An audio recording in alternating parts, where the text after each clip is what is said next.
Australia, what fresh hell is this? Now, as an Englishman, I have this certain relationship with the continent of Australia, which it might be difficult for those of you who are not from my country or from there. It might be difficult to understand, or for me to put it into words. Anyway, it's kind of a certain fellowship, a certain brotherhood with a lot of people from that other part of the world. But of course, again, there's this concept of the white man's burden, our guilt, and the fact that people were living there long before we turned up. And that really is the theme of tonight's story. So bear that in mind when you're listening. And these are the kind of this kind of emotional turmoil I'm going through while reading this story to you. So there's quite a lot to this, quite personal on a few levels. Anyway, I'm waffling on right at the start here. You still listening? Hope so. Okay, then here we go. Without further ado, I was stranded in the Australian Outback. Something hunted me. By Page Turner 627. Part 1. The morning sun is just beginning to crest the horizon, casting a soft golden glow over Karijini National Park. I feel a mix of excitement and apprehension as I load my Land Cruiser for my first solo patrol. Check my gear one last time. Radio, check. Map, check. Water and supplies, all accounted for. Climb into the driver's seat and start the engine, the sound breaking the morning stillness. This park, with its rugged terrain and untamed beauty, is now my responsibility. The Australian Outback stretches out before me, vast and unyielding. I can't help but think about how far I've come to be here. With a sense of nostalgia, I reach into the glove compartment and pull out a weathered, leather-bound notebook. Flipping it open, greeted by a collage of notes, sketches, and photographs. More than half of the photos feature me and my father in various outdoor settings, snapshots of our shared adventures. My parents divorced when I was just a kid, so my life was split between their two worlds. Growing up, I spent the weekdays with my mum in the stifling urban sprawl of Perth, but the weekends were my escape. My dad would come whisk me away to a different reality. We'd go exploring the national parks all across Western Australia, hiking through dense bushland and camping under starlit skies. The trips were a much-needed escape from the confines of city life and the constant tension between me and my mum's new boyfriend, Mark, a prick who could never seem to hide his disdain for me. Oh, the feeling was mutual. As I flip through the images, I see myself growing up, from a curious child in awe of the natural world to a teenager, more confident and assured, always by my dad's side. One particular photo catches my eye. It's of me at about 9 or 10 years old, around the time of the divorce. I'm standing with Dad by a serene lake, our smiles as wide as the horizon behind us. We are proudly holding up a fish we'd caught together. I gently turn the photo over. There in my dad's familiar, slanted handwriting is a message that strikes a chord in my heart. The wilderness is where you'll find yourself. The last photo in the collection, taken on the weekend of my 15th birthday, is one I rarely look at, but today I feel compelled to. We're sitting on a rocky outcrop, our faces turned towards the setting sun. Dad's arm is around my shoulders, and I'm leaning into him, a half smile on my face. But it's his expression that catches my eye. There's a shadow that hangs over him. He was a man haunted by demons that he never spoke with me about, that I was always too afraid to ever ask. Despite the darkness that seemed to cling to him, my love for him was unwavering. His complexities, in a way, made me love him more.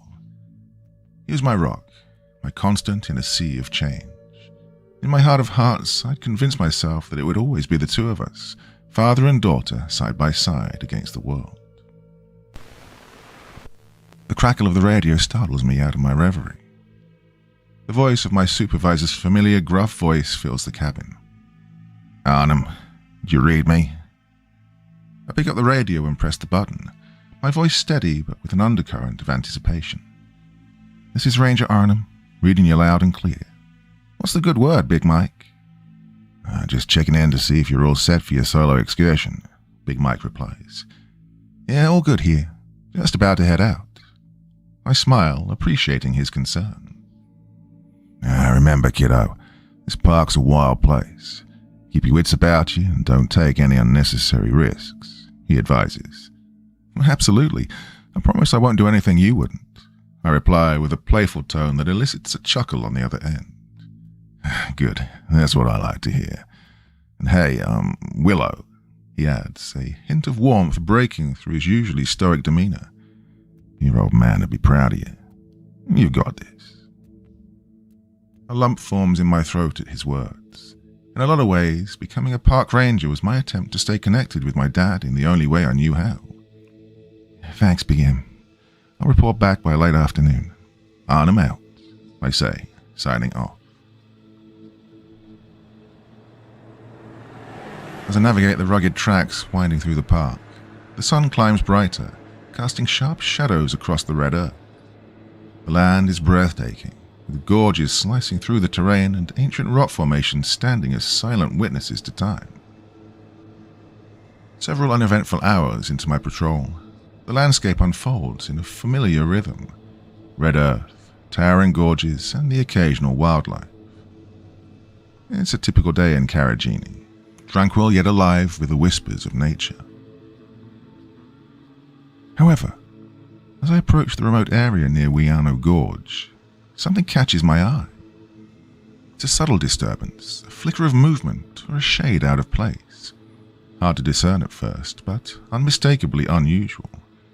Wiano Gorge, well known for its breathtaking views, is rarely visited, its beauty guarded by the ruggedness of its terrain.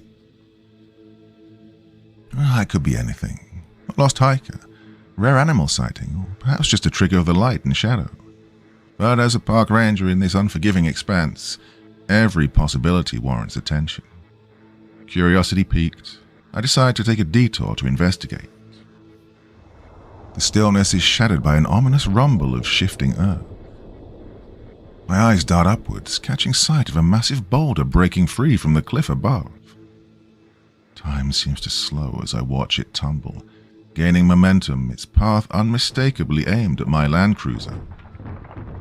My heart pounds in my chest, primal instinct to survive kicking in. Gripping the steering wheel, I swerve the vehicle with all the might I can muster. The landscape blurs as I make a desperate attempt to evade the impending collision. But the boulder, like a relentless predator, seems to follow my every move. The distance between us rapidly closes. With a final, futile twist of the wheel, I brace for impact. The world erupts into chaos.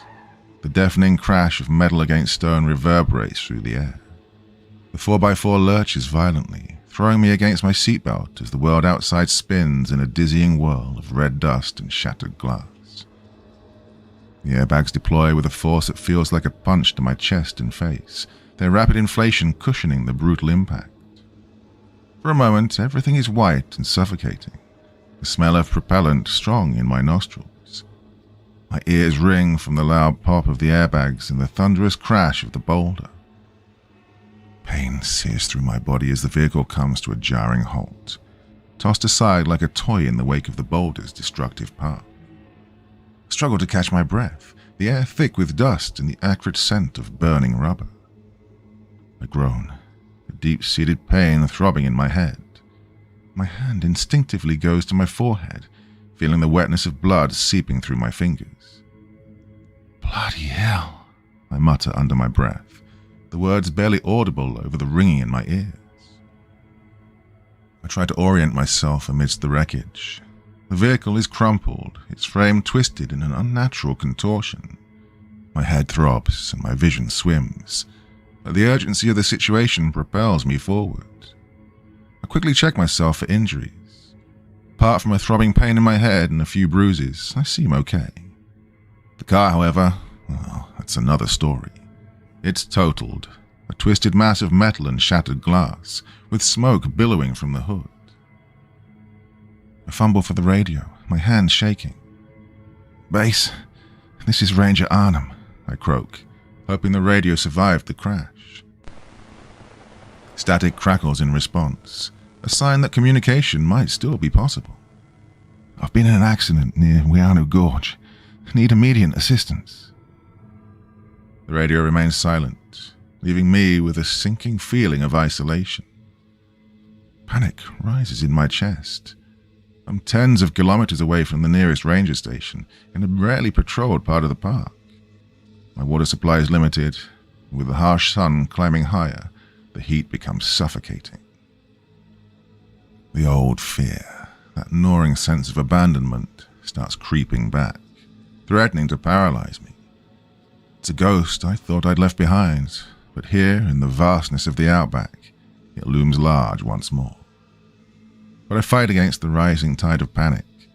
I close my eyes, take a deep breath, and focus on what I can control. "You can do this, Willow," I say to myself through clenched teeth.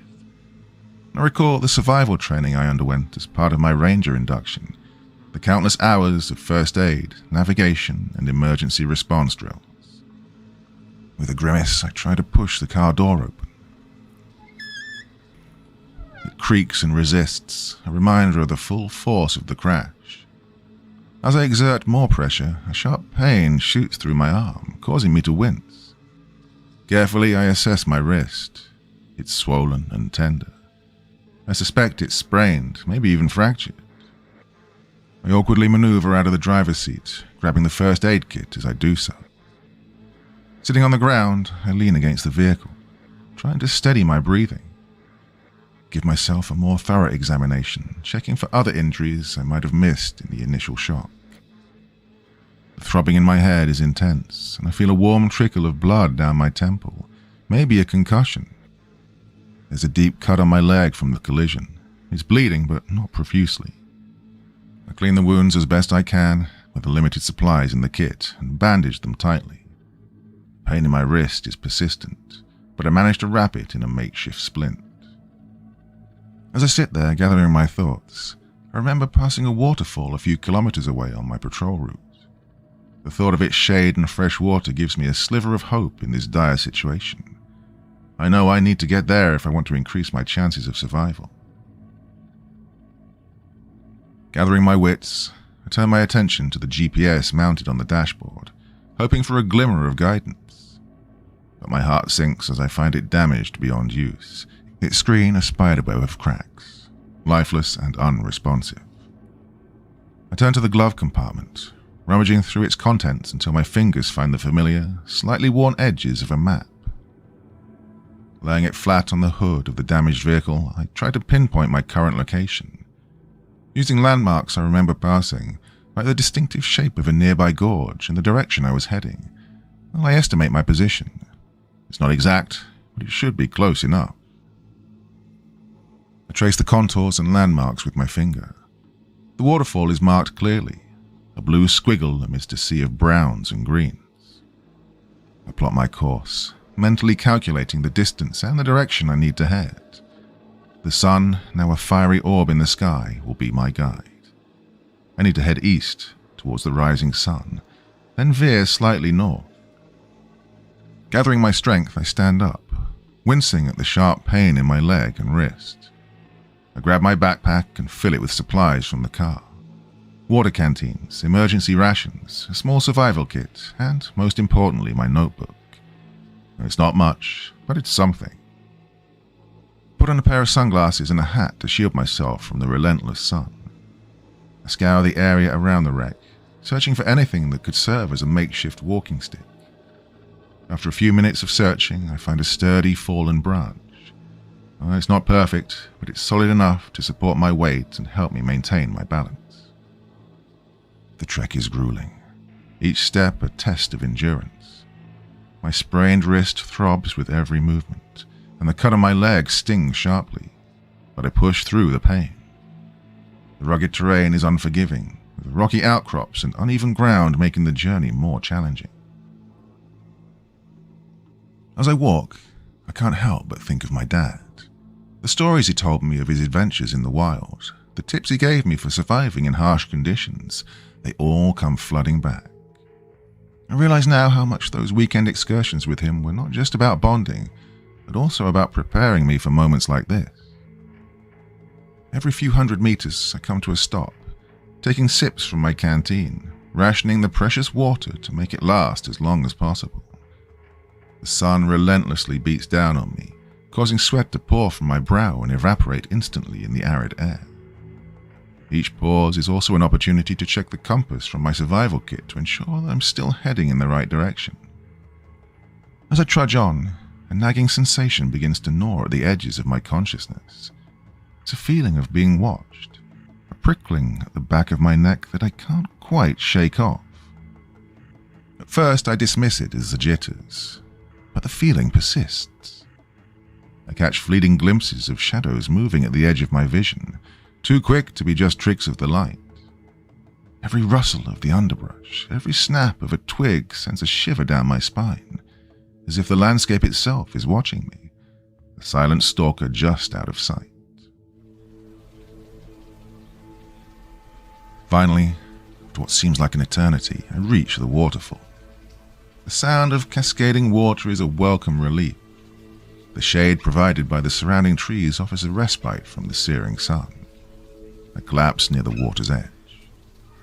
I crawl towards the water, the sound of it a soothing balm to my frazzled nerves.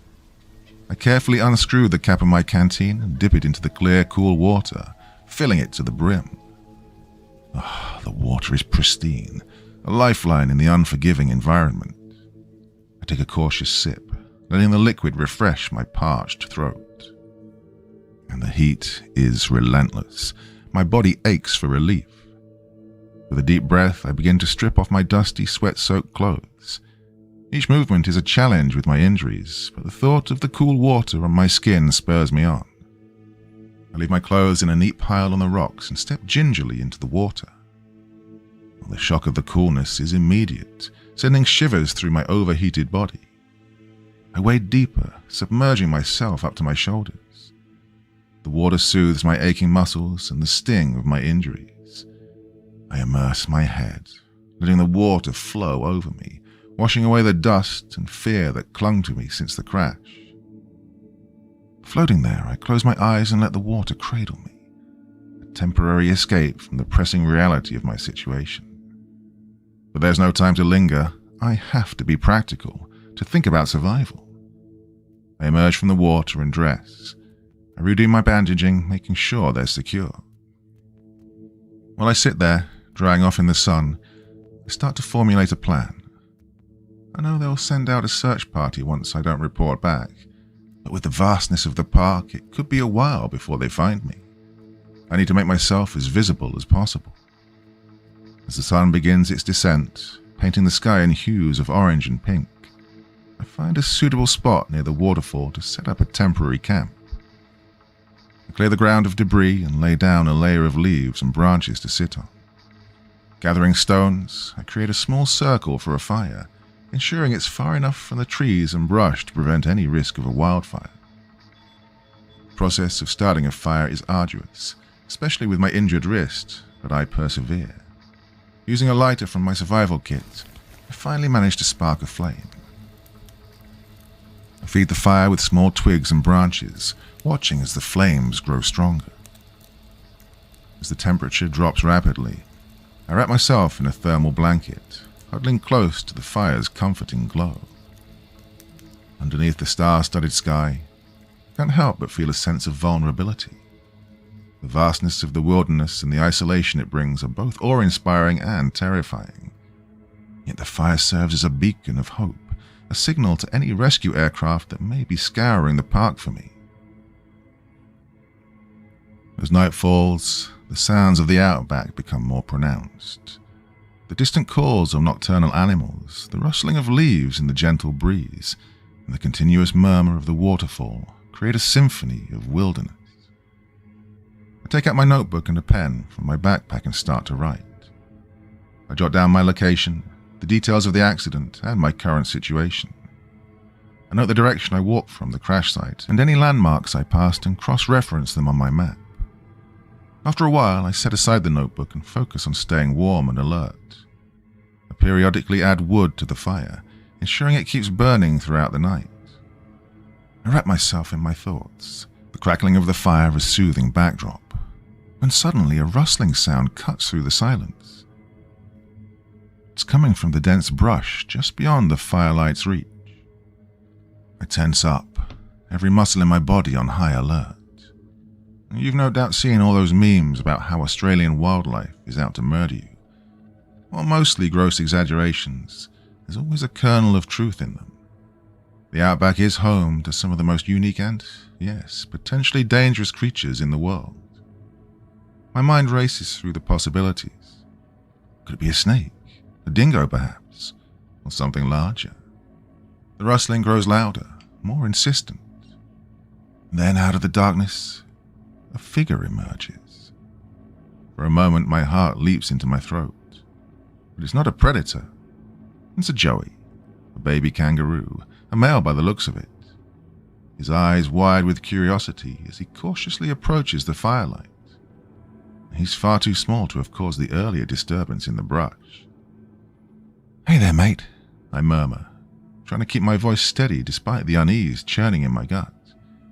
"You're all right. I'm not going to hurt you. Hey, where's your mum?" The kangaroo cocks his head slightly, as if considering my words, and then takes a tentative step closer. In that moment, there's a sense of connection, a fleeting bond formed in the wilderness. But the serenity shatters in an instant. The ground beneath me starts trembling, sending ripples through the water. A subtle vibration at first that quickly escalates into a violent shudder. The joey, sensing the danger before I fully grasp it, bolts into the darkness, his powerful legs carrying him swiftly away. For a moment I'm frozen, my mind struggling to make sense of the sudden shift in the peaceful night. "Wait!" I call out instinctively, though I know the kangaroo is far beyond hearing me. Pushing aside my blanket, I scramble up to my feet, my pain momentarily forgotten in the adrenaline rush. I grab my torch and stumble forward, trying to follow the kangaroo, driven by an inexplicable urge to not be alone in this unsettling moment. Suddenly, the earth in front of me ruptures with a violence that knocks me off of my feet. I scramble backwards, my heart pounding in my chest. From the fissure in the ground, a nightmarish creature emerges, its form so bizarre and terrifying that my mind struggles to comprehend it. Skin is a grotesque tapestry of oozing, putrid green, brown, and grey, resembling a patchwork of rot and decay. Slimy tendrils hang from its grotesque bloated body, swaying with a perverse rhythm. The eyes, glowing a malevolent red, are sunken into its face, framed by sickly, translucent membranes that blink horizontally like the slit pupils of a snake. Frozen in terror, I can only stare as the creature opens its gaping maw, revealing rows of sharp, jagged teeth. A low, guttural growl emanates from its throat, vibrating through the air and draining the blood from my face. Well, instinct kicks in, and I know I have to move. I stumble backwards, my injured leg protesting with sharp jabs of pain. The creature lunges forward, its movement surprisingly swift for its size. I dodge to the side, barely avoiding its snapping jaws. I scramble back to the fire, my breath ragged with fear and exertion. The creature is relentless, its every movement filled with predatory purpose. In a desperate bid for defense, I grab a flaming branch from the fire, the embers scattering in a shower of sparks. With every ounce of strength I have, I swing the branch at the monster. The flames lick at its grotesque skin, and it recoils with a hideous screech that pierces the night air. The smell of burning flesh and singed hair fills my nostrils, a nauseating reminder of the surreal danger I'm facing. I don't stop to think. I swing the branch again and again, each strike a desperate plea for survival. The monster, though visibly pained by the flames, is undeterred. It snarls and lunges at me with renewed ferocity, its claws swiping through the air, inches from my face. I retreat, circling the fire, using it as a barrier between myself and this nightmarish foe. I grab my bag, pivot on my heel, and sprint towards the waterfall, the only refuge I can think of. The creature follows, its guttural roars echoing off the rocky walls. My heart pounds in my ears, drowning out all other sounds except the monster's relentless pursuit. I don't dare look back, focusing only on the path ahead. Reaching the waterfall, I scanned the area frantically for any crevice or overhang to hide in. The mist from the fall is thick, shrouding the area in a damp, eerie veil. I can hear the creature's heavy footfalls drawing nearer, the sound growing louder with each passing second. My heart hammers against my ribcage, threatening to burst. In a split second, I dart towards a small overhang near the base of the waterfall. It's a gamble, but it's the only chance I have. The ground is slippery, treacherous, and I struggle to maintain my balance as I move. Just as I reach the overhang, a terrifying realization hits me. It's a dead end. The rocky wall looms high, offering no escape. I feel utterly cornered, trapped. The creature's growls are now just meters away, its menacing presence looming over me. Panic grips me, the fear so intense it's almost paralyzing. My mind races through every possible scenario, but none offer a way out. I brace myself, ready to face the creature, when suddenly, a pair of strong, calloused hands grabs me from behind, covering my mouth. My initial impulse is to struggle, to fight against this new threat, but the hands are insistent, pulling me towards the cascading waterfall. I plunge into the veil of water, a cold, blinding torrent that disorients me further. Is this another threat, or an unexpected ally?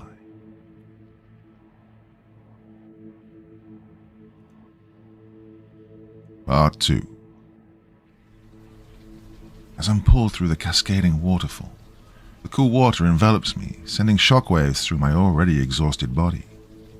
The sensation is disorienting, like being caught in a relentless storm.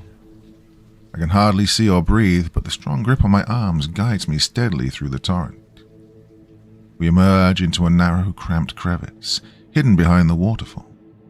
The space is barely large enough for 2 people, and I'm pressed close to the stranger in the confined area. The sound of the fall roars just outside, muffling any other noise. The stranger, still gripping my arms, finally releases me and spins me around to face him. I find myself face to face with a young Aboriginal man. His features are strong, weathered by the elements. His eyes are alert, his expression serious but not unkind. He's dressed like a traditional hunter-gatherer, reminiscent of the figures I've seen in history textbooks. His skin is painted with intricate designs, symbols that speak of a deep connection to the land and its lore. He's armed with traditional weapons, including a spear and a boomerang, hanging from a belt made of woven plant fibers. He seems like a man out of time. For a moment we just stare at each other, both catching our breath. He gestures to me to stay silent, his finger to his lips. The young man, his movements swift and deliberate, reaches into a small leather pouch at his side. He pours out a handful of fine, ochre-colored powder. Without a word, he spits into the powder, mixing it with practiced ease. He starts smearing the gritty paste over my face, hair, and clothes. His hands are gentle yet efficient, covering every exposed bit of skin. The paste smells like a blend of native plants and herbs, an earthy and almost comforting aroma. As he works, he pauses ever so slightly over my face. There's a flicker of surprise in his eyes, a brief but unmistakable reaction to my fair complexion, so different from his own. But he quickly regains his composure and continues his task. The stranger finishes applying the paste just as the heavy footfalls of the creature grow dangerously close. He draws his spear, his body tensing, ready for the confrontation. His eyes flicker to mine, a silent message to stay quiet and still. Then, piercing through the cacophony, I hear it. A voice so familiar it sends shivers down my spine. "My little Wren, are you there?" it calls, using the secret nickname only my father ever used. The voice is warm, comforting, and yet utterly impossible. Every instinct in me wants to rush towards the sound, towards the memory of safety and love that voice represents. I take a step forward, my heart aching with a mixture of hope and disbelief. The stranger's hand grips my arm firmly, holding me back. His eyes, intense and fearful, meet mine.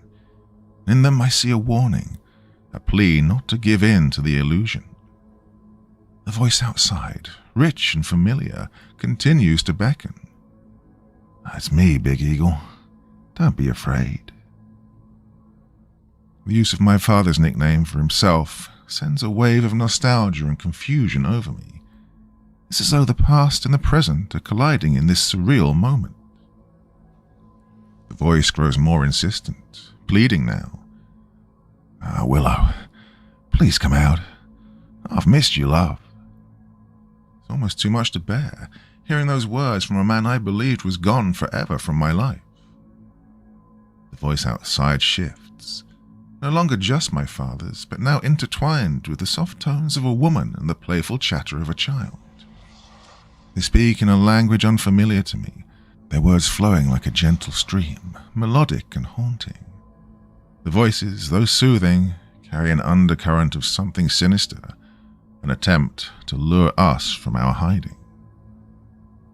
My companion clenches his jaw, his hand tightens around the shaft of his spear. I can see the conflict raging within him, a desperate fight against the urge to respond to these ghostly calls. The creature's snout, a grotesque mix of scales and sinew, pushes through the narrow opening of our hiding place. Its breath is hot and fetid, filling the confined space with an oppressive stench. It sniffs around, probing closer and closer to where we crouch in silent terror. I hold my breath, trying to make myself as small as possible. The creature's snout comes mere centimeters from my face, its nostrils flaring as it searches for a scent. My heart pounds so loudly in my chest, I'm afraid it'll give us away. But the paste smeared all over me seems to mask my scent, disguising my foreign smell with the earthy tones of the Australian bush. The creature hesitates, sniffing the air with confusion. It's as if it senses our presence but can't quite pinpoint where we are. Finally, after what feels like an eternity, the creature withdraws its snout from the crevice. Its frustrated growls and heavy footsteps recede as it continues its search elsewhere. Time seems to stretch on endlessly. For a moment, neither of us moves, still reeling from the close encounter. Every sound, every shift in the air sets my nerves on edge, but gradually the oppressive sense of danger begins to fade. The creature's growls and footsteps, once so menacingly close, are now distant echoes. Finally, after what feels like hours, the young man relaxes his posture slightly. His sharp gaze softens as he turns to me, nodding slightly. It's a silent signal that it might be safe to leave our hiding place. We emerge cautiously from behind the waterfall, stepping out into the cool, misty air. The sun is rising, just a sliver on the horizon, casting a soft golden glow on the rugged landscape. The immediate area is quiet, the only sound being the water cascading down the rocks. The stranger gestures for me to follow him, moving with a sense of stealth and grace that speaks of his deep familiarity with this land. We tread lightly, every step measured and deliberate, alert for any sign of the creature. As we move away from the waterfall, the young man suddenly stops and crouches down. He examines the ground closely, tracing a set of tracks with his fingers. They're large and deep, unmistakably those of the creature. Taking a hesitant step forward, I clear my throat softly. "Thank you," I say, my voice barely above a whisper, mindful of the lingering danger. "You saved my life." I pause, waiting for any sign of acknowledgement, but he continues his examination unfazed. I try again, a bit louder this time. "Can you tell me your name? Do you know what that thing was we just saw?" My questions hang in the air unanswered. He looks up at me with a perplexed expression, his brow furrowing slightly. In a low, cautious tone, he mutters something in a language I don't recognize. The words are fluid, rich with inflections that are unfamiliar to my ears. Garnering nothing but a blank stare from me, he returns to the tracks. His eyes widen as he picks up a piece of tattered fabric from one of the creature's paw prints. It's a small scrap, but clearly part of a garment, frayed and stained with what looks like dried blood. He holds it up, examining it closely, his expression one of concern. Suddenly he turns to me and becomes animated, speaking rapidly in his native tongue. His words are a torrent of sounds and syllables that dance around me, completely foreign and incomprehensible. He points emphatically at the scraps, then to the tracks, and finally towards the dense bushland. I watch him, trying to decipher his meaning through his gestures and the urgency in his voice. It's clear he's trying to convey something crucial, something about the creature and perhaps its recent activities. "I'm sorry, I don't understand," I say, my voice tinged with frustration. "Can you please just speak to me in English?" It doesn't even occur to me at the time that he might not know English. He stares at me, his expression hard to read. For a moment he seems to be weighing his options, his gaze shifting from me to the wilderness around us. Then, without another word, he turns and storms off into the bushland. His departure is swift, a clear sign of his annoyance or perhaps his need to act quickly. For a moment I'm stunned, left standing in the early morning light, the sounds of the wilderness enveloping me. The sense of isolation is palpable, and the memory of the creature's terrifying presence is still fresh in my mind. Shaking off my hesitation, I start to follow him. My injuries protest with each step, but the danger of being alone in this environment, especially with that creature out there, overrides my discomfort. "Wait!" I call out, my voice echoing slightly in the open space. Catching up to him, I try to keep pace, my breathing heavy from the exertion and pain. "We should stick together," I say, more to myself than to him. He doesn't stop. I notice he's not moving as fast as he could. Seems like he's consciously slowing down his pace, allowing me to follow close behind despite my injured state. He continues forward, muttering something under his breath in his language. It's a stream of words I can't understand, but the tone suggests distress. We trek through the rugged wilderness, the landscape a blur of reds and greens through my increasingly hazy vision. The throbbing in my head, a dull ache at first, grows into an insistent, pulsating pain. It feels like a drumbeat, relentless and overpowering. My steps become unsteady, each movement sending waves of nausea and dizziness through me. As we navigate the dense underbrush, my vision starts to double. The world around me splitting and merging into a disorienting dance. I blink rapidly, trying to clear my sight, but it only seems to worsen. The edges of my vision darken, the encroaching shadows narrowing my field of view. I can feel the heat of the sun on my back, the sweat trickling down my spine, but it's as if I'm moving through a thick fog. My ears ring, the sounds of the bush muted and distant. I try to focus on the young man leading the way, his figure now a nondescript silhouette in front of me. I want to call out, to tell him that something is wrong, but my tongue feels heavy, my throat dry. With each step, the pain in my head spikes, a sharp contrast to the numbness that starts to creep into my limbs. I stumble, my feet tangling into the underbrush, and my hand reaches out, grasping for support. But there's nothing to hold on to. My knees buckle, and I feel myself falling. The ground rushes up to meet me, a collision that seems both imminent and surreal. In that moment, a wave of helplessness washes over me, a sense of impending doom. But the impact never comes.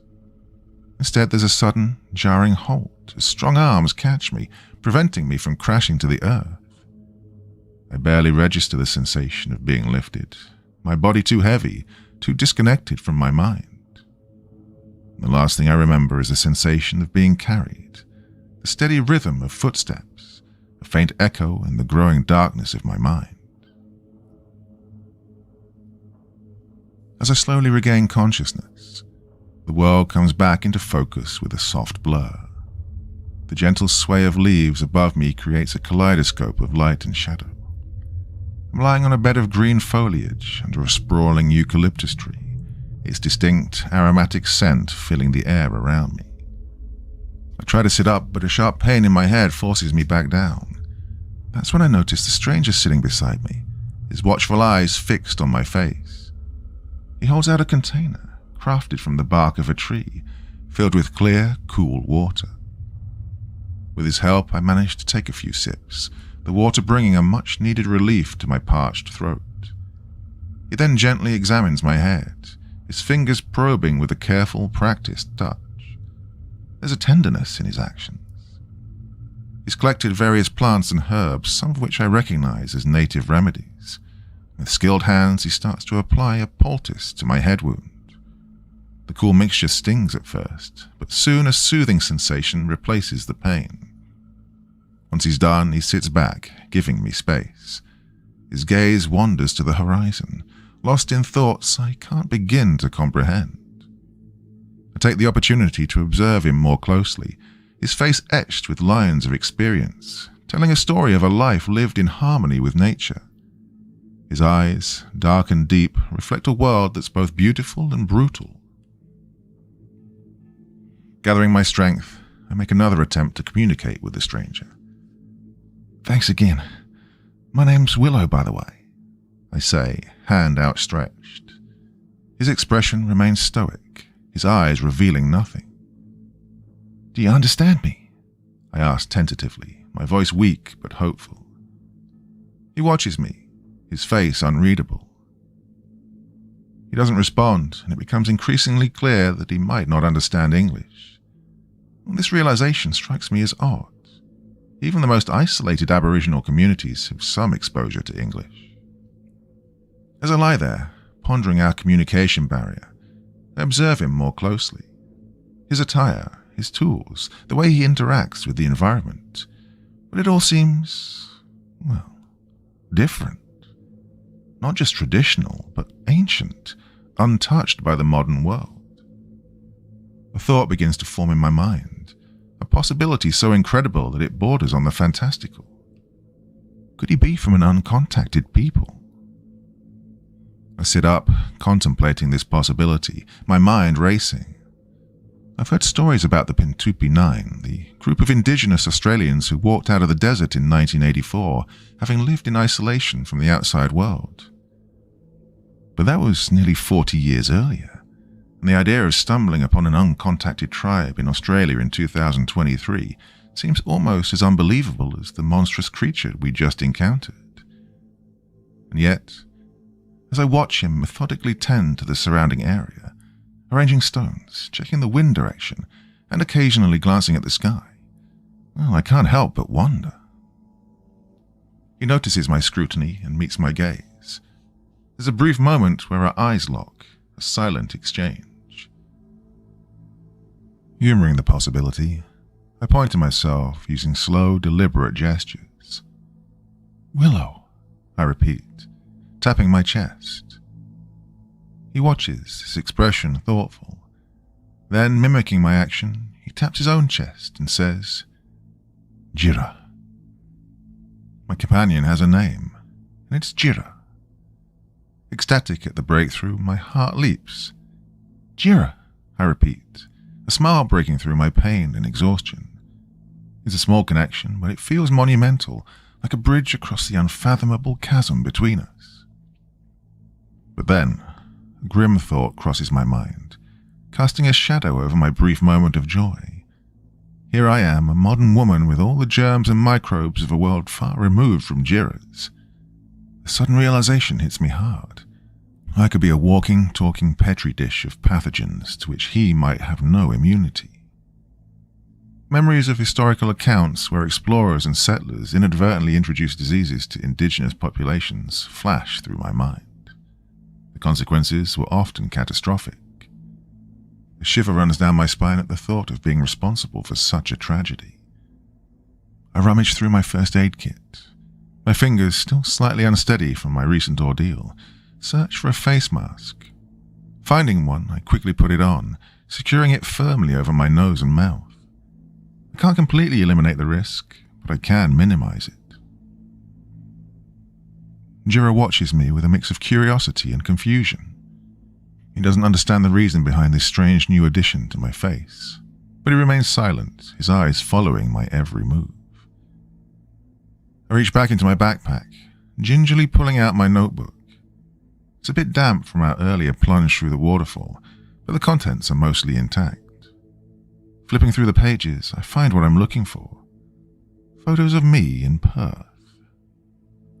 I show Jira the pictures, pointing to the tall buildings, the crowded streets, and the images of me in various urban settings.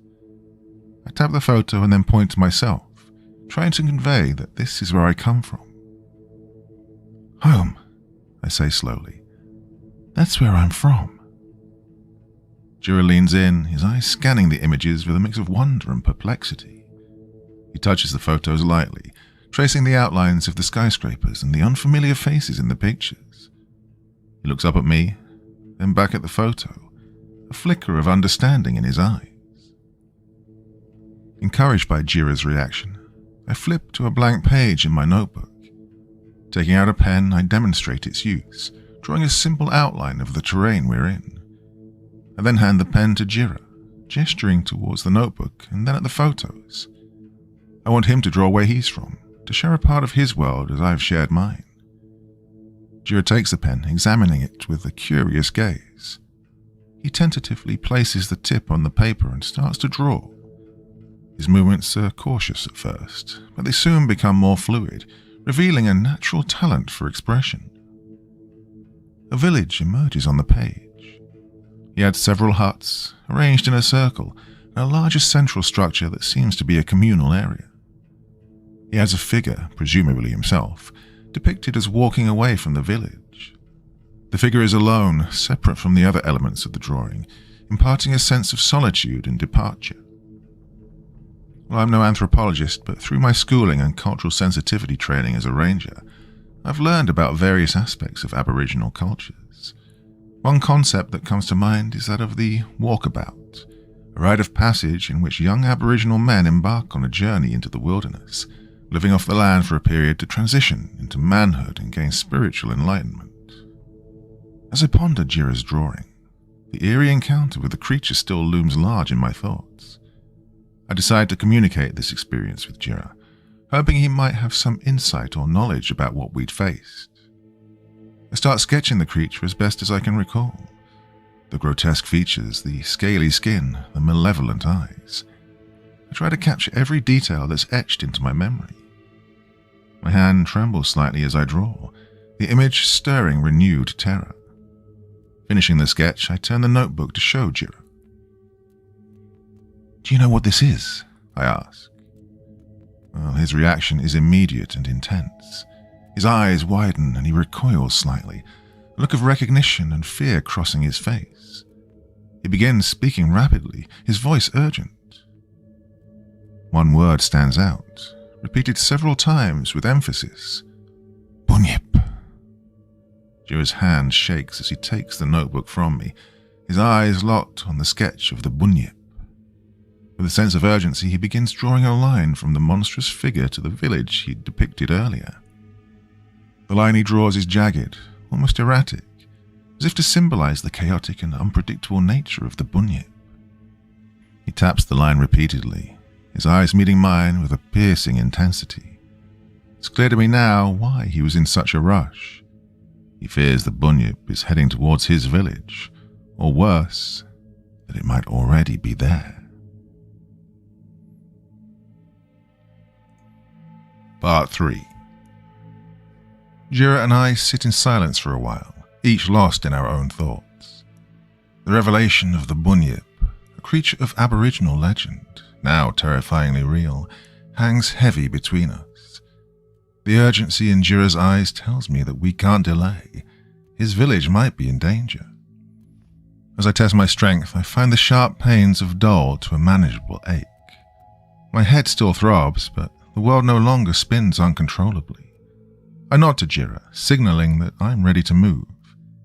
He offers me a hand, pulling me to my feet. We set out at a steady pace, Jira leading the way. He moves with a quiet confidence, each step purposeful. I follow closely, relying on my ranger training to keep up. Our journey is mostly silent, the only sounds being our footsteps and the distant calls of birds and insects. Every so often, Jira pauses to examine the ground or the brush, ensuring we're not walking into danger. His vigilance is both reassuring and a reminder of the perils we face. We travel throughout the day, the sun charting its relentless course across the sky. Our only respite comes in brief, stolen moments of rest under the shade of sparse trees or rocky outcrops. Each time we stop, it's for no more than a few minutes, just long enough to catch our breath and sip sparingly from our dwindling water supply. The terrain varies as we move, from flat open plains to rocky ridges and shallow valleys. The landscape is harsh but breathtaking in its raw beauty. As dusk approaches, the sky transforms into a canvas of deep oranges and purples, the sun dipping below the horizon. The beauty of the sunset is a contrast to the exhaustion that clings to us like a second skin. My body aches with every step. It's been over 24 hours since I've slept, the events of the day blurring into a relentless, adrenaline-fueled ordeal. My eyes sting from fatigue, my movements slower, less precise. I glance over at Jira. His endurance is remarkable, but the signs of fatigue are there, subtle but unmistakable. The slight droop in his shoulders, the brief moments where his pace slows, the faint lines of strain around his eyes, all indicators that he too is pushing his limits. I gesture to him, miming sleep with my hands clasped together and resting my cheek against them. "We should rest," I say, my voice a hoarse whisper in the growing twilight. His response is immediate and firm, a shake of the head, a determined look in his eyes. He's set on continuing, driven by the urgency to protect his village. I understand his concern, but I know too well the dangers of pushing our bodies beyond their limits. "We need to sleep, even just for a little while," I insist, hoping my tone gets my meaning across. "We'll be no good to anyone if we collapse from exhaustion." Jira hesitates, clearly torn between the need to press on and the reality of our physical limits. His eyes betray a moment of vulnerability, a silent acknowledgement of my words. Yet he nods curtly, signaling his decision to continue regardless. Navigating under the starlit sky, Jira often pauses, tilting his head upwards. In these moments, I notice him aligning our path with the Southern Cross, using the constellation as a guide through the dark. As the darkness deepens, our journey becomes increasingly perilous. The lack of light turns every shadow into a potential threat, every rustle in the bush a cause for alarm. I keep a close eye on him, aware that in this state even a seasoned tracker like Jira is susceptible to the dangers of the wilderness. It happens suddenly. Jira steps onto a loose stone on a narrow ridge, his foot sliding out from under him. He stumbles, his arms flailing for balance, but fatigue has robbed him of his usual grace. For a heart-stopping moment, he teeters on the edge of a steep drop. Without thinking, I lunge forward, grabbing his arm and pulling him back with all my strength. The sudden motion sends a jolt of pain through my injured wrist, but I barely register it. We both tumble to the ground, a tangle of limbs just centimeters from the precipice. For a moment, we lie there, panting heavily, the realization of what almost happened settling in. Jira sits up slowly, his gaze lingering on the edge of the ridge, and then turns to me. There's a newfound respect in his eyes, an acknowledgement of our mutual reliance. He nods slowly, conceding to the necessity of rest.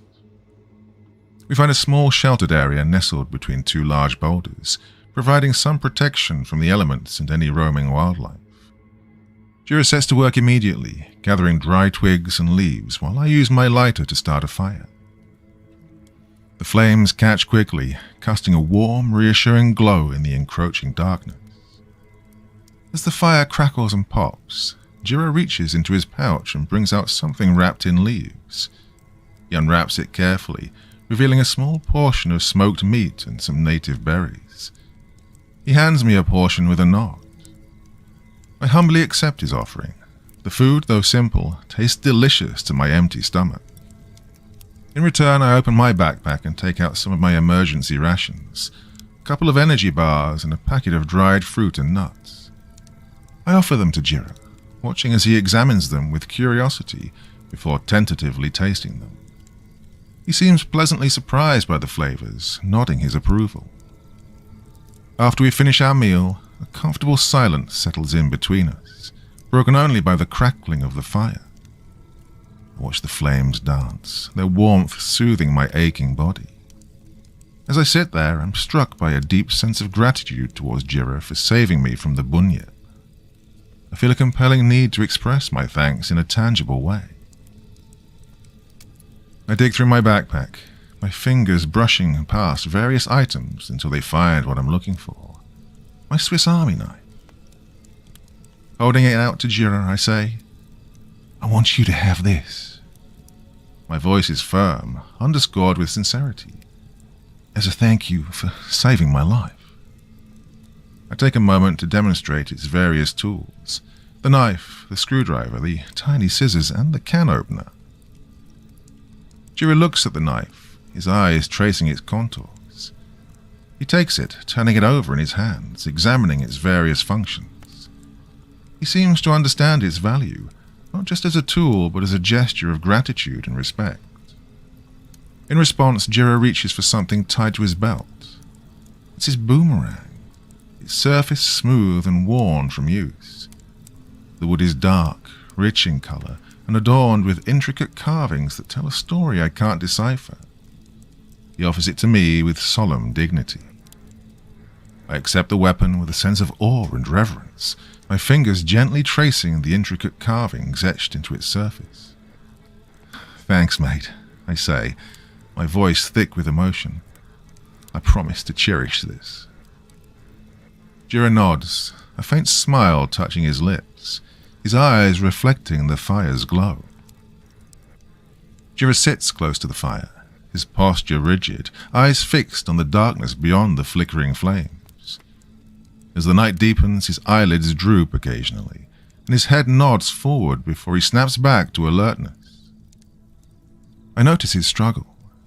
Through a series of gestures, I suggest taking turns sleeping, ensuring one of us is always on the lookout. I tap my chest and then point to the surrounding darkness, indicating that I'll take the first watch while he rests. At first, Jira resists, but after a few more insistent gestures from me, he gives in. He arranges himself on the ground, using his pouch as a makeshift pillow.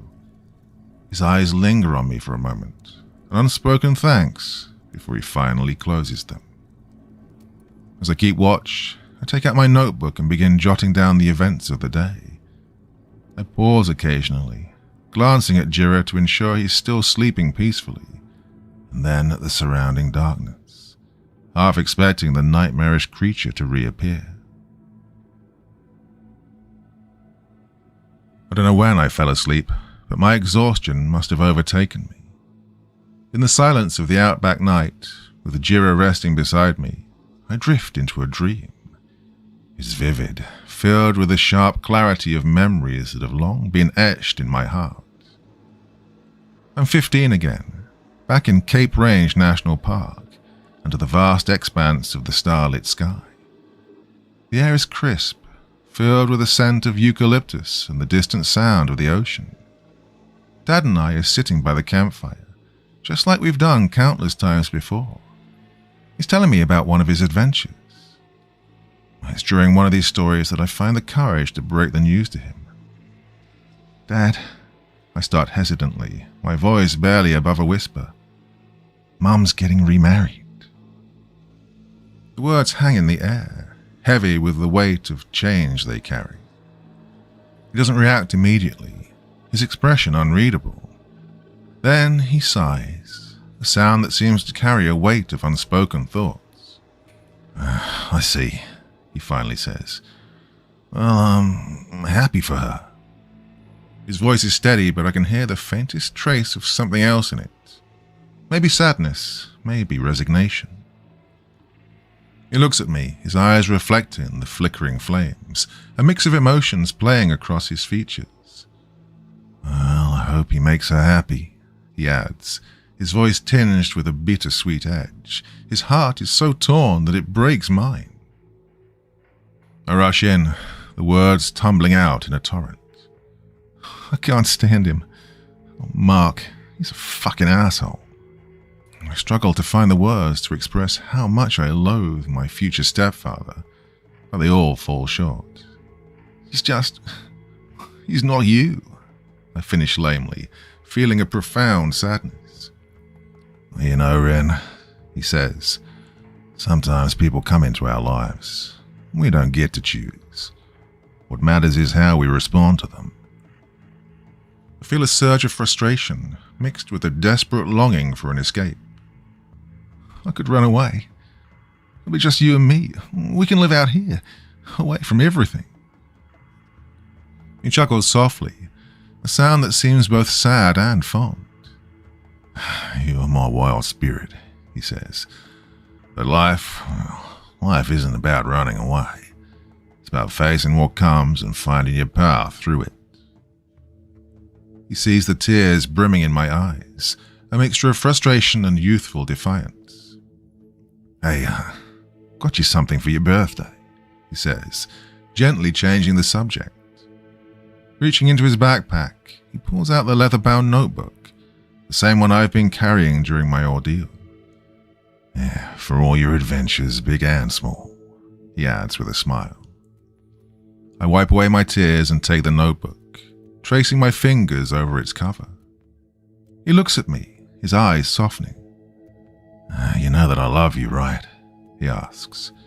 "And I do everything in my power to make sure you're not hurt." I lean into him, wrapping my arms around his sturdy frame. "Of course I know, Dad," I say, my voice muffled against his jacket. "I love you too."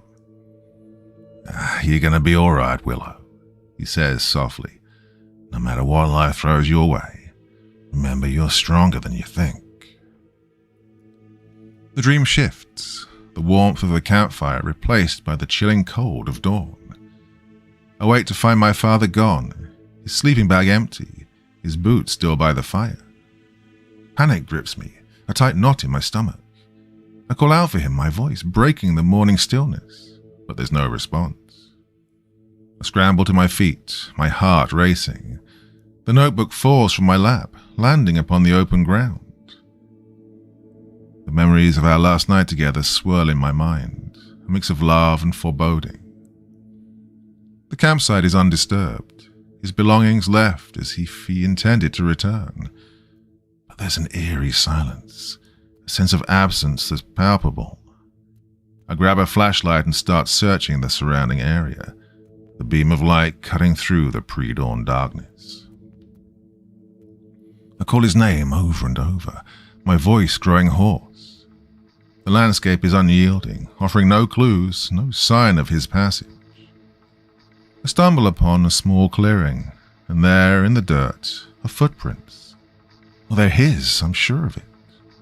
My heart leaps with a mixture of hope and dread. As I follow the tracks, the terrain becomes more rugged, the earth giving way to limestone. The footprints lead directly to a cliff face, the ground ending abruptly in a sheer drop to the ocean below. There at the ledge, the footprints come to an abrupt halt. No signs of return, no further path to follow. My breath catches in my throat, a silent sob trapped in the cage of my ribs. The implications hang in the air, heavy and unspoken. The cold grey light of dawn casts long shadows across the ground, shadows that seem to stretch into the void below. I inch closer, peering over the edge with a mix of fear and desperation. There's nothing to see, just the endless expanse of water meeting sky. A horizon that offers no answers, only questions. A deep, hollow feeling settles in my chest, a void where hope used to reside. I fall to my knees, the damp earth clinging to my pajama pants. My father, my mentor and guide, chose to walk away from everything, from me. Suddenly, amidst the oppressive silence, a familiar voice calls out from behind me. "Willow!" I whirl around, my heart leaping into my throat. There, against all logic, stands my dad. He looks the same, the early morning light casting familiar shadows across his face. Disbelief, relief, and skepticism war within me. "Dad?" My voice is a whisper, tinged with a hope I'm afraid to fully embrace. He steps forward, his presence undeniably real. "I'm here, little Wren," he says, his voice carrying the warmth I remember so well. I step forward, each moment filled with a mix of fear and longing. "How is this possible?" I ask, my voice trembling. He opens his arms, a gesture of reassurance and comfort. "I've always been here. You just had to find me." I step towards him, drawn by the familiarity and warmth of his presence. And yet, as I move closer, a sense of unease creeps into my heart. Something about his appearance, his aura, feels off. "What happened to you?" I ask, my voice laced with doubt. "You've grown strong, Willow." He smiles, but it's a smile that doesn't reach his eyes. "But are you strong enough to face the truth?" "Dad, you're scaring me," I whisper, my heart pounding. His smile widens, but it's not the warm, comforting expression I remember. Instead, it twists into something mocking, a grin that sends shivers down my spine. Suddenly he erupts into laughter, a sound so jarring and inhuman that it freezes me in place. The laughter echoes around us, bouncing off the cliffs and filling the air with a sinister resonance. As I watch in horror, my dad's form begins to shift, to contort in ways that defy reality. His skin ripples and bulges, his features distorting grotesquely. I take a step back, my breath caught in my throat. The man who was my father is transforming, his body expanding and twisting into a monstrous shape. The familiar features melt away, revealing the scaly, mottled skin of the bunyip. Its eyes, glowing a deep, malevolent red, fix on me with a terrifying intensity. Desperation and fear grip me, but they also bring a lucid clarity. This isn't real. I'm having a nightmare. I need to wake up. Just as the ghoulish creature prepares to lunge at me, a primal, instinctive part of my mind screams at me to take drastic steps to jolt myself awake. I glance over the edge of the cliff, the drop seeming like an endless chasm into the abyss. It's a terrifying choice, but it's the only way I can think of to break free from this horrific dream. Taking a deep breath, I step back, gathering every ounce of courage and resolve within me. With a final, defiant glance at the monster, I sprint off the cliff's edge.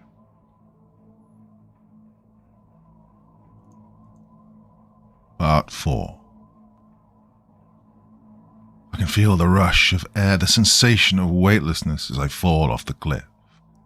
It's a terrifying, exhilarating moment, a leap into the unknown. My stomach churns, my heart races, every sense heightened to an almost unbearable intensity. The water below seems to rush up to meet me, the vast expanse of ocean a blur of color and motion. But before I can brace for impact, I'm jolted awake. It's a sudden, violent awakening, my body lurching upright as if pulled by unseen strings. My breath comes in ragged gasps, my heart pounding against my ribcage. I'm disoriented, the remnants of the nightmare clinging to me like a cold mist. It's early morning, the first light of dawn casting a soft glow on the surrounding landscape.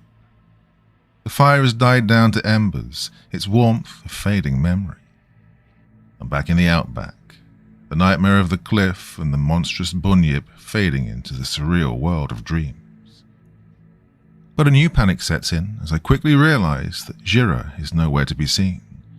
His sleeping spot is empty, the ground still bearing the imprint of his body.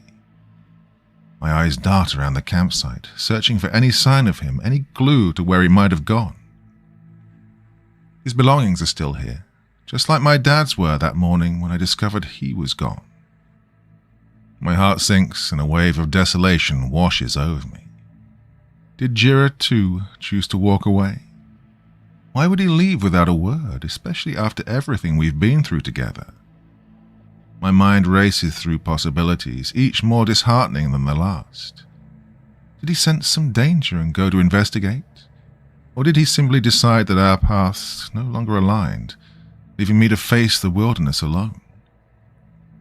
I stand up, my body stiff and sore from the restless sleep and the events of the past few days. My first instinct is to call out for him, but I restrain myself, aware that any noise might attract unwanted attention, perhaps even from the bunyip itself. I start to pace around the campsite, scanning the area for any clues. There are tracks leading away, and they're Jira's. I recognize the unique pattern of his footprints. They head off into the bushland, but there's no clear indication of why he left or where he might be going. But then, just as the sun fully breaks the horizon, casting long shadows on the red earth, I see a figure approaching. It's Jira, his stride confident, carrying something in his hand. A flood of relief washes over me. As he comes closer, I notice he's carrying a dead sand goanna, the monitor lizard's long, slender body limp in his grasp. In his other hand, he holds a collection of wild herbs, freshly gathered. Jira lays the items down near the remnants of our campfire. He meets my gaze briefly, a flicker of something akin to an apology in his eyes, before he goes to work. He carefully extracts the venom from the goanna, his movements precise and skilled. The venom, a potent neurotoxin, is something I've read about in my ranger training but never seen handled in person. With deliberate care, he mixes the venom with the herbs he'd gathered, grinding them together with a small flat stone. The mixture becomes a thick, dark paste, its consistency perfect for his purpose. Jira looks up at me, his eyes communicating a silent warning of the mixture's lethal nature. Then, with a steady hand, he applies the paste to the tip of his spear, ensuring an even coating.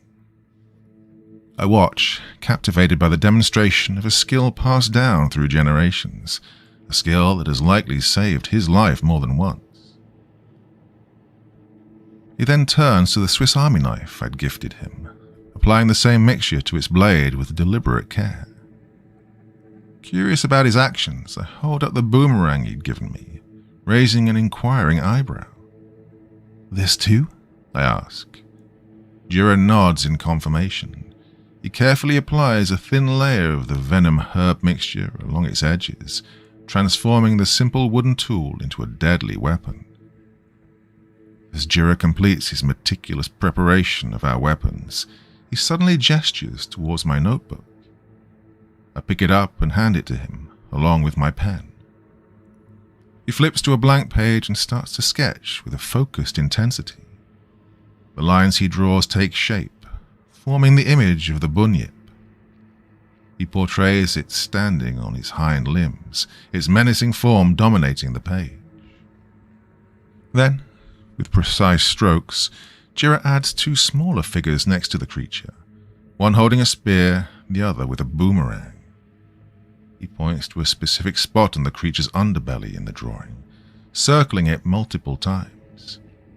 It seems he's identified a vulnerability, a target for us to aim for in our battle against the creature.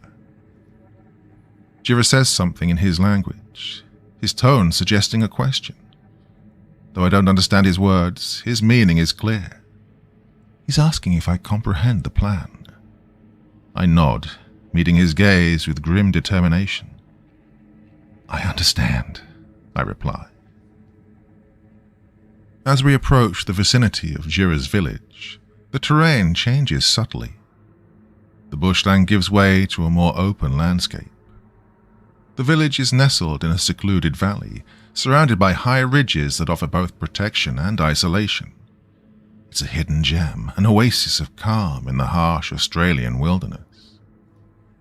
We approach the village with a growing sense of dread, the signs of devastation becoming increasingly apparent. The once vibrant community, as depicted in Jira's drawing, is now a scene of utter desolation. The air is thick with the acrid scent of smoke and something else, something far more sinister. Entering the perimeter of the village, the full extent of the tragedy unfolds before us. The huts are reduced to smouldering ruins. The communal areas are destroyed, their sacred grounds desecrated. The most disturbing sight, however, are the bodies. The men of the village, warriors and hunters, lie scattered across the landscape. Their final moments seem to tell a story of a fierce, desperate battle against an unimaginable foe. The marks on their bodies, deep gashes and wounds, match the fearsome characteristics of the bunyip that we'd encountered. Jira moves through the village with a hollow, haunted look in his eyes. Each body he passes, he stops, his hands gently closing their eyes in a final act of respect and farewell. His grief is palpable, a silent scream of pain and loss that echoes through the empty village. I stand there, feeling utterly helpless, my heart heavy with sorrow for Jira and his people. I want to offer comfort, but words seem meaningless in the face of such devastation. Jira's steps grow heavier, laden with an unspeakable pain. He finally falls to his knees amidst the ruins, his entire frame shaking with silent sobs. Oh, it's a heart-wrenching sight. A proud and strong man, brought to the brink by the loss of everything he held dear. His anguished prayers, spoken in his native tongue, fill the air, a haunting melody of sorrow and despair. His grief is a tangible force, a raw, open wound that transcends language and culture. I recall the day I lost my dad, the confusion and heartache that followed. But Jira's loss is on a scale I can't even begin to comprehend. He's not just mourning a single person, he's grieving for his entire world, a community and way of life that has been torn away from him in the most brutal manner. Gently, I kneel beside him, offering my presence as a silent source of support. I place a tentative hand on his shoulder, unsure if my touch is welcome, but feeling the need to bridge the gap of isolation that surrounds him. I wrap my arms around him in a comforting embrace. He leans into me, his cries muffled against my shoulder. "I'm here for you, Jira," I whisper softly, my voice barely above the whisper of the wind through the charred remains of his home. "You're not alone in this." The words feel inadequate. They're all I have to offer in the face of such overwhelming sorrow. Jira's sobs subside abruptly as his attention shifts to something in the distance.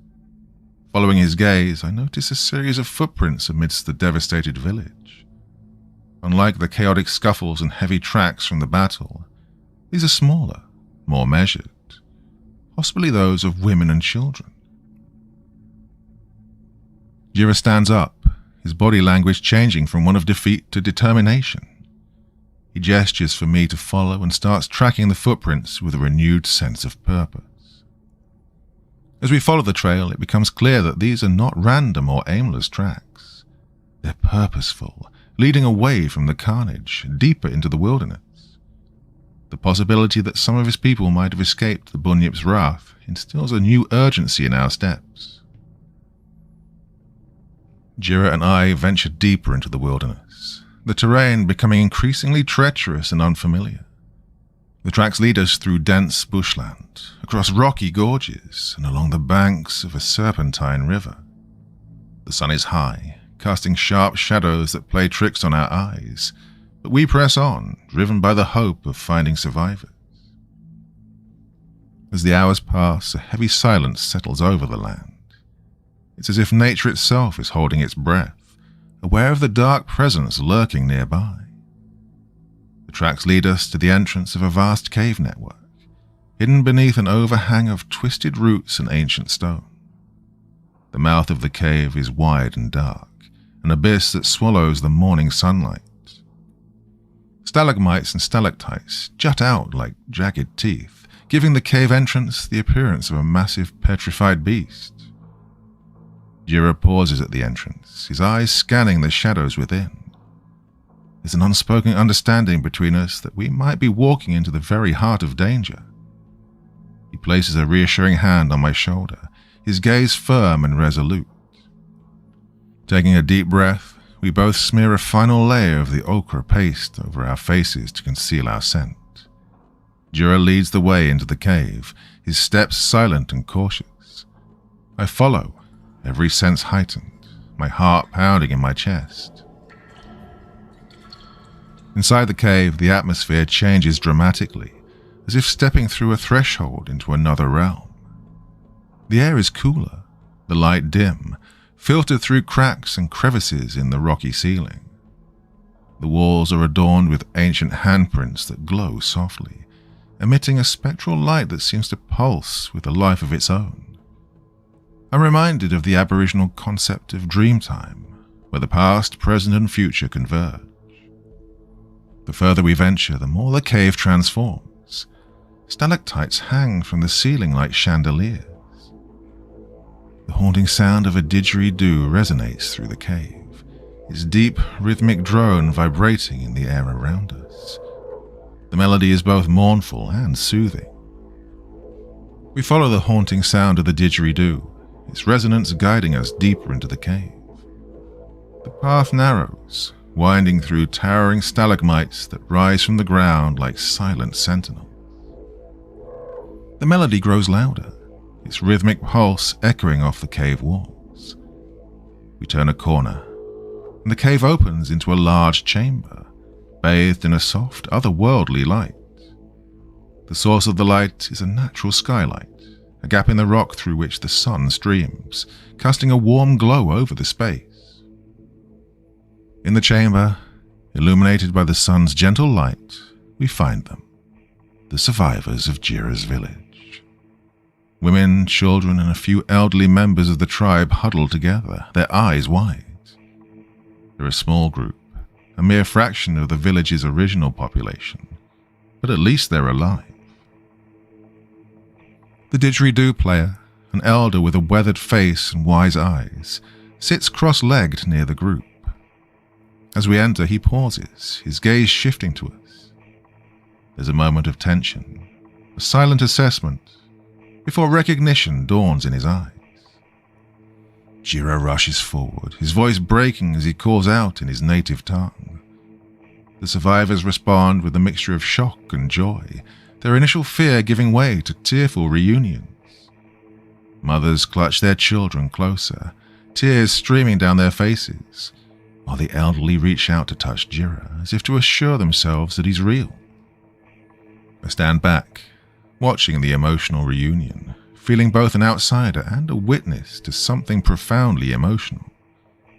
The children, curious and resilient despite the horrors they've faced, begin to inch closer to me, their eyes filled with a mixture of curiosity and caution. A young girl, no more than 5 or 6, bravely steps forward and offers me a shy smile. I kneel down and return her smile, touched by her gesture of friendship. "Hey there, sweetie," I say. She reaches out, her small fingers tentatively touching my curly blonde hair, mirroring her own. Her eyes widen in wonder, as if she's found a connection between us, a common thread in an otherwise unfamiliar world. I laugh softly, encouraging her curiosity. "It's just like yours, isn't it?" I say gently. The reunion, though heartwarming, is tragically short-lived. Just as the atmosphere begins to settle into one of cautious relief, a chilling sound pierces the air, echoing ominously through the cave. It's a deep, guttural growl, a sound so menacing and primal that it instantly sends a wave of terror through the chamber. The survivors freeze, their expressions morphing into ones of pure fear. The children huddle closer to their mothers, their small faces etched with terror. Jira's head snaps up, his eyes narrowing as he listens intently. The grim look on his face tells me all I need to know. The bunyip is close, perhaps closer than we dared to think. The sound reverberates through the cave, a relentless echo that seems to come from every direction, disorienting and confusing. We quickly begin organizing the survivors, directing them towards a narrow passageway at the back of the chamber. It's a tight squeeze, but it offers the only viable escape route. The bunyip's growls grow louder, more insistent. Its presence is like a tangible shadow, creeping closer with each passing second. The air in the cave becomes thick with tension, the fear almost palpable. Jira takes the lead, guiding the survivors through the passageway with quiet urgency. I follow at the rear, ensuring that no one is left behind. We move as quickly as we can, but the passage is narrow and winding, forcing us to proceed in a single file. The walls close in around us, the air thick and heavy. The only sound is the shuffling of feet and the occasional whimper of fear from the children. As we squirm our way through the confining passage, the sound of the bunyip's growls intensify, a constant, unnerving presence that seems to vibrate through the very walls of the cave. Its growls, low and resonant, echo around us, creating a disorienting cacophony of sound. The realization hits me with chilling clarity.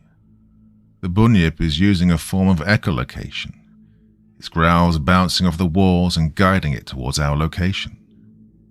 Our group, huddled together and moving en masse, is like a beacon, reflecting the sound waves back to the creature. Jira and I exchange glances. We both understand we need to disperse the group to break the single mass that the bunyip sounds are bouncing off of. Jira communicates this to the survivors in hushed, urgent tones. We reach a wider chamber within the cave, a natural crossroads with two tunnels leading in different directions. Jira quickly assesses the situation and instructs the survivors to head down one tunnel, speaking with a quiet authority that spurs them into action. He then turns to me, his expression resolute. He points down the tunnel the survivors are taking, signaling for me to follow them. I nod in understanding, ready to follow the survivors to ensure their safety.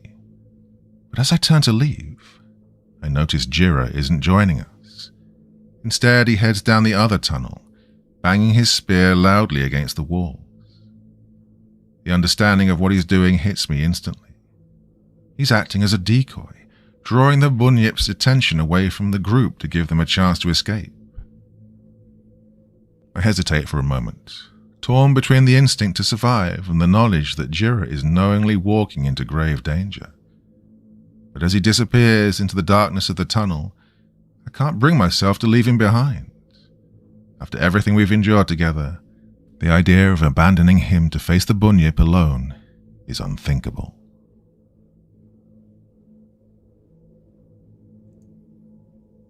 Part 5. I quickly turn back, following Jira's path. As I catch up to him, he whirls around, his expression one of frustration.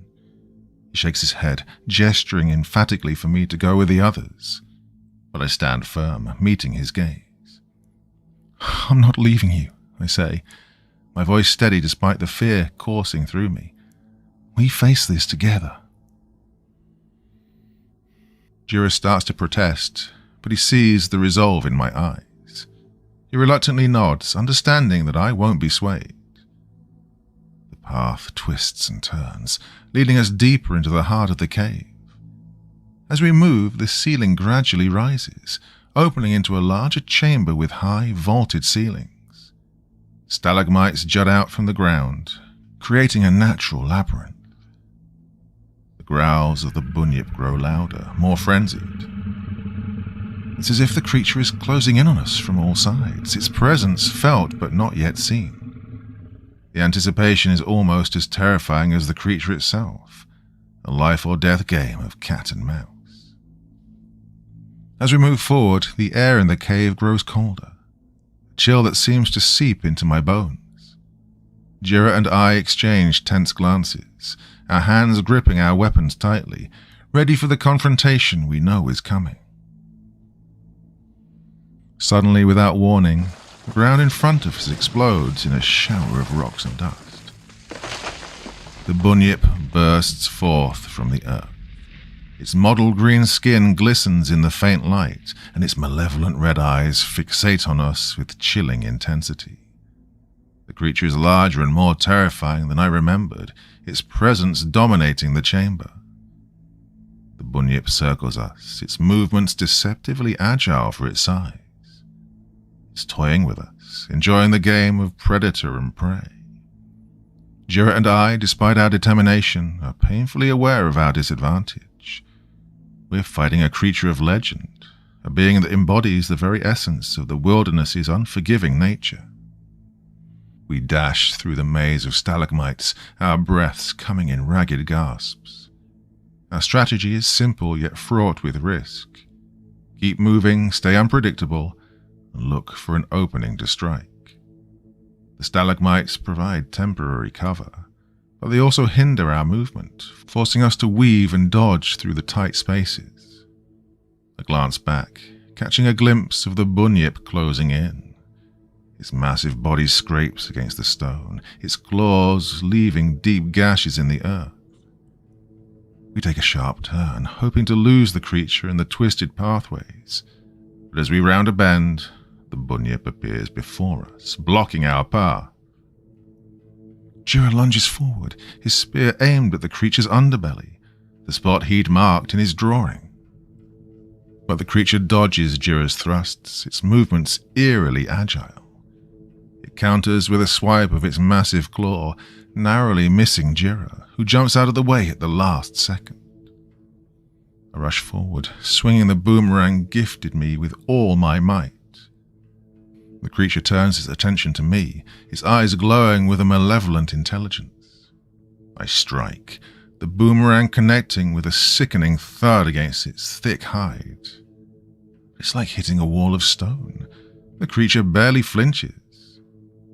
And the bunyip launches at me, its massive jaws open wide, revealing rows of sharp teeth. I roll to the side, narrowly avoiding its bite. The creature's tail whips around, catching me off guard and sending me sprawling to the ground. Jira, seeing me in danger, rushes to my aid. He swings his spear with precision. The bunyip, sensing the threat, pivots swiftly, disarming Jira with a powerful flick of its paw. The spear clatters to the ground, just out of his reach. The creature turns its full wrath on Jira, pinning him to the ground with its massive form. In a desperate move, Jira reaches for the Swiss Army knife I'd given him. With all his strength, he plunges the knife into the creature's side. The bunyip recoils with a deafening roar, releasing Jira from its grasp. Dark blood oozes from the wound, a clear sign that Jira's attack has found its mark. But it's not enough.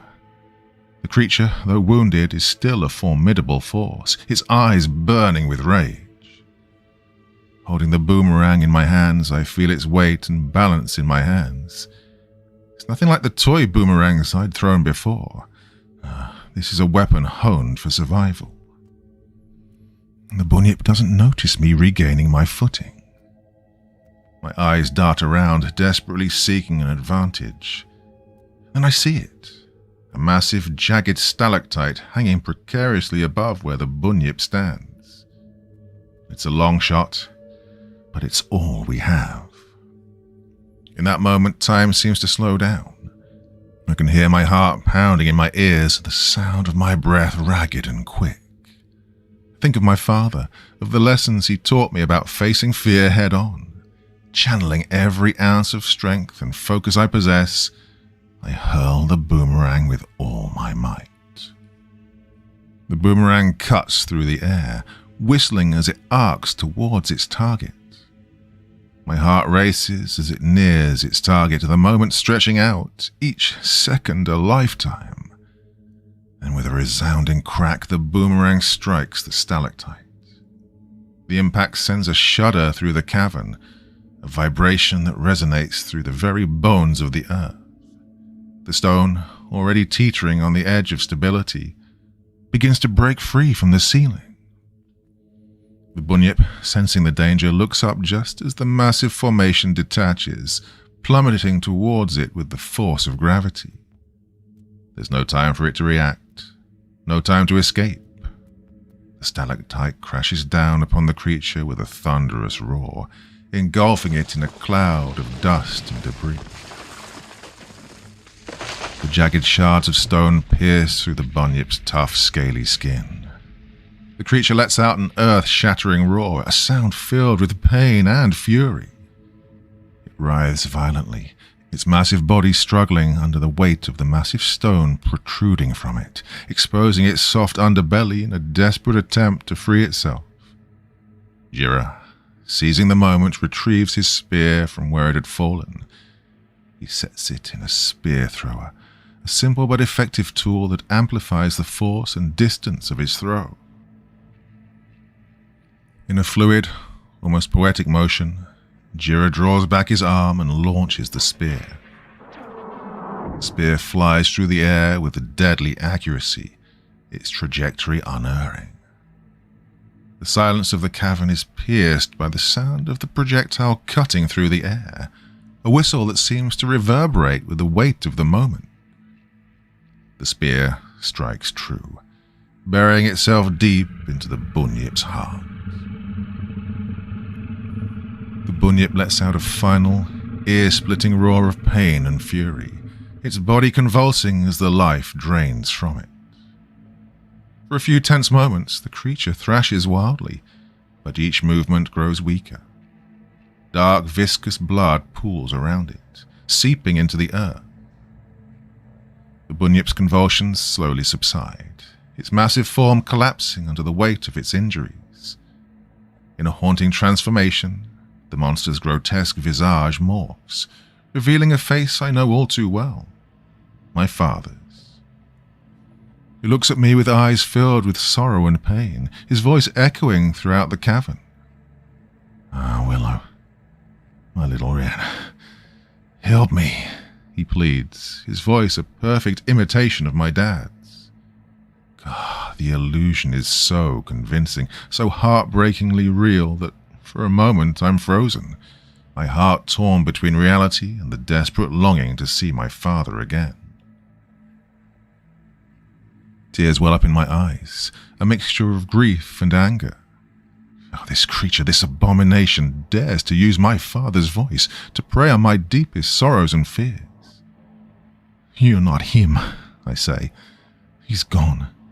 You can't use his memory against me."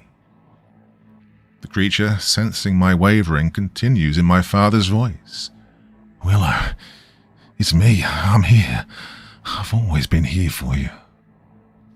"Dad," I say, my voice trembling but resolute, "you left me. You chose to leave, and I've accepted that you're gone forever. You killed yourself, and nothing can change that." Jira, sensing my pain and seeing through the bunyip's deceit, steps forward with a resolute expression. He pulls out his spear from the creature's chest and, without hesitation, plunges it into its throat. As the spear pierces its throat, the bunyip's illusion shatters. The image of my father fades away, leaving behind the true form of the creature, a monstrous amalgamation of nightmares. His body shudders violently before finally going still, the light fading from its malevolent red eyes. The cavern falls silent, save for the echoes of our labored breaths and the distant drip of water from the stalactites. I stand there, breathing heavily, my emotions a tumultuous storm, and yet there's a sense of closure, a finality that brings with it a bitter form of peace. Jira places a comforting hand on my shoulder, his touch grounding me in the present. He looks into my eyes, his own reflecting a deep understanding of loss and the resilience required to overcome it. Jira and I make our way back towards the survivors. The ochre handprints on the wall seem to guide us, their ancient glow a comforting presence in the dim light. As we approach the chamber where we'd left the survivors, the sound of their anxious murmurs reaches our ears. The moment we step in, all eyes turn to us. Jira speaks to his people in a calm, steady voice, explaining what had transpired. I watch as a collective sense of relief washes over them. We lead the survivors out of the cave, their faces reflecting a mix of exhaustion, relief, and lingering fear. Emerging from the cavern's mouth, we're greeted by the blinding light of day. The sun, high in the sky, bathes us in its warm glow, a welcome reprieve from the cold shadows of the cave. We set up a temporary camp near the cave entrance, using the remains of our supplies to provide some comfort. Jira, with his intimate knowledge of the land, gathers additional resources, ensuring that everyone is hydrated and fed. Then, in the late afternoon, a distant sound catches my attention. It's faint, barely audible over the wind, but unmistakable. The chop of helicopter blades. My heart leaps with hope. I shield my eyes with my hand, searching the sky. There, on the horizon, a speck appears, growing larger as it approaches. It's a search and rescue helicopter, its rotors slicing through the air with a steady rhythm. Relief washes over me, a wave of emotions that's hard to contain. As the helicopter draws closer, its presence sends a wave of panic through the survivors. They huddle closer together, their eyes wide with fear. This modern machine, so alien to their isolated existence, seems to them like another monster, perhaps more terrifying than the one we've just defeated. It's okay, I say softly, speaking more with my eyes than my words. They're here to help. Jira, sensing their unease, speaks to them in his native tongue, his tone gentle yet firm. Realizing that the helicopter might not easily spot us amidst the rugged terrain, I rummage through my backpack for a signal mirror. Finding it, I step into a clearing, angling the mirror towards the sun. The reflection catches the light, sending a bright, flashing signal towards the helicopter. The helicopter banks slightly, its course adjusting as it hones in on our location. It hovers above us, the downdraft from its rotors sending dust swirling around our makeshift camp. In the days and weeks following the dramatic rescue, the world I knew and the world Jira and his people knew collided in a whirlwind of change, discovery, and inevitable challenges. The survivors, having lived in isolation, were suddenly thrust into a reality far removed from the only life they'd ever known. The bright lights, the noise, the constant barrage of new faces and languages. It was overwhelming, to say the least. For Jira and his people, every aspect of modern life was a novel, often intimidating experience. The government and various cultural preservation organizations stepped in, offering support and resources to facilitate their integration. Researchers worked closely with Jira and his people to learn more about their culture and background. It was later discovered that this group belongs to a previously unknown Aboriginal clan, which call themselves Kealani. Jira, who had shown such strength and resilience in the face of the bunyip, now found himself in a position he could never have prepared for. Despite the overwhelming challenges, Jira faced this new world with the same bravery he'd shown in the wilderness. He took charge, helping his people to navigate the complexities of this new life with a quiet dignity. I did everything in my power to bridge the gap between his world and ours. I worked with the support teams. I spent hours with Jira and the others, listening to their concerns, their fears, and their hopes. In the aftermath of the incident, Karajini National Park became the center of a highly clandestine operation. A task force from the Australian Defence Force was deployed and the park was promptly locked down. Their mission was shrouded in secrecy, and the park remained off limits to the public for an extended period. During this time, I was subjected to a series of extensive interviews.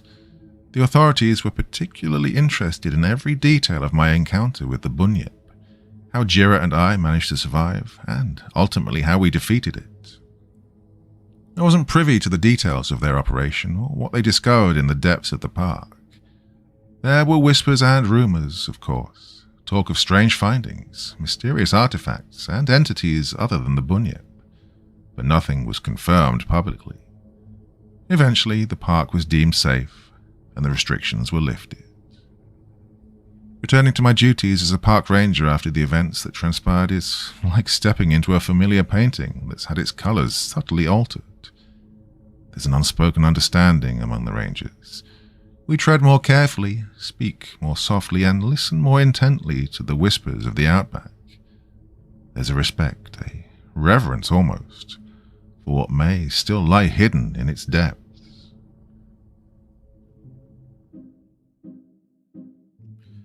So yeah, as I hinted at the start, it's kind of personal to me, but at the same time not, because it's on the other side of the world from where I lived and grew up. But I did visit Australia back in the late 1990s, and it was really interesting experience, to be honest with you. There's so much we don't know about that place. Very ancient, very special part of the world where it's probably should have been untouched by humans, to be honest with you, because, well, you look at it. Anyway, I am definitely waffling on here. This is your Friday evening's entertainment, and the eagle-eared among you will recognise the fact that that's one of those that I did start a long time ago and never got around to finishing it. There are a couple more like that, which I'm going to be doing over the next week or two. Well, part of it is my fault, but part of it isn't, because the authors continue the story beyond what I did initially, and then I have to catch up. That's one of those. Anyway, so that's it. See you again very, very soon, my dear friends. Till the next time, you'll have a lovely sleep, and remember, it's only a story.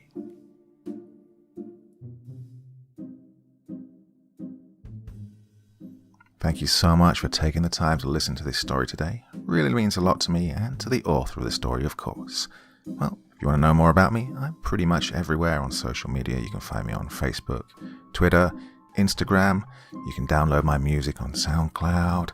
I've got a Patreon if you feel like. Throw me $1 or $2. Very much appreciated. And of course, on Reddit, I have a place where you can leave stories if you want me to read one that you've written. Well, hoping to see you all again very soon. Till then, sweet dreams. Bye-bye.